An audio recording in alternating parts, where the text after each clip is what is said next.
తెలంగాణలో కాంగ్రెస్ మార్కు పాలన చూపిస్తానంటున్నారు సీఎం రేవంత్ రెడ్డి. గత ప్రభుత్వం తీసుకున్న కీలక నిర్ణయాలన్నింటినీ ఆయన సమీక్షిస్తున్నారు. సమూలంగా మార్చేస్తున్నారు. ముందుగా టీఎస్ స్థానంలో టీజీ తీసుకొచ్చారు. ఈ క్రమంలో విమర్శలు వినపడుతున్నా ఆయన మాత్రం వెనక్కి తగ్గేలా లేరు. తాజాగా జిల్లాల పునర్వ్యవస్థీకరణపై కీలక నిర్ణయం తీసుకుంటున్నారు రేవంత్ రెడ్డి. 33 జిల్లాలను 17కు కుదించబోతున్నారు. తెలంగాణలో జిల్లాల సంఖ్య పెరగడం వల్ల పాలన సులభతరమైందని, చాలా చోట్ల జిల్లా కేంద్రాలు, కలెక్టరేట్లు ప్రజలకు అందుబాటులోకి వచ్చాయని అంటున్నారు బీఆర్ఎస్ నేతలు. జిల్లాలను కుదిస్తే వ్యవస్థలన్నీ తిరిగి అస్తవ్యస్తమవుతాయని చెప్తున్నారు.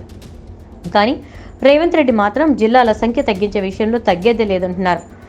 జిల్లాల పునర్వ్యవస్థీకరణ అస్తవ్యస్తంగా జరిగిందని, కొన్ని నియోజకవర్గాలు 2 జిల్లాల్లో విస్తరించి ఉన్నాయని, అలాంటి చోట్ల సమస్యలు తలెత్తుతున్నాయని చెప్తున్నారు.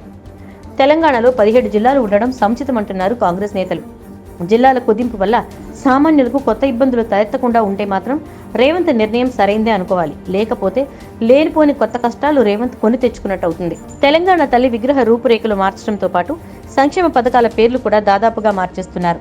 గత ప్రభుత్వంలో మన ఊరు మనబడి స్కీమ్ ఉండగా దాని స్థానంలో అమ్మ ఆదర్శ పాఠశాల కమిటీలు అనే కొత్త వ్యవస్థకు కాంగ్రెస్ ప్రభుత్వం శ్రీకారం చుట్టింది. రైతు బంధు స్కీమ్ రైతు భరోసాగా, ఆసరా స్కీమ్ చేయూతగా మారిపోతున్నాయి. మొత్తం 12 పథకాలకు మార్పులు జరగబోతున్నట్లు అధికార వర్గాలు చెప్తున్నాయి. టీఎస్ ఐపాస్ పాలసీని విభజించి వేర్వేరు పాలసీలను రూపొందించబోతున్నారు. ప్రభుత్వ పాఠశాలల విద్యార్థుల కోసం రూపొందించిన సీఎం బ్రేక్ఫాస్ట్ కి కూడా ప్రత్యామ్నాయం వెతికే ఆలోచనలో ఉన్నారు అధికారులు. పాలనలో బీఆర్ఎస్ మార్క్ లేకుండా చేయాలనేది రేవంత్ రెడ్డి ఆలోచన. లోక్సభ ఎన్నికల హడావిడి పూర్తయ్యాక స్థానిక ఎన్నికలకు ఏర్పాట్లు చేస్తారు. ఆ తర్వాత క్రమక్రమంగా ఒక్కో మార్పు తెరపైకి వస్తుంది. ఏడాది చివరిలోగా ఈ మార్పులన్నీ అమల్లోకి వస్తాయని అంటున్నారు.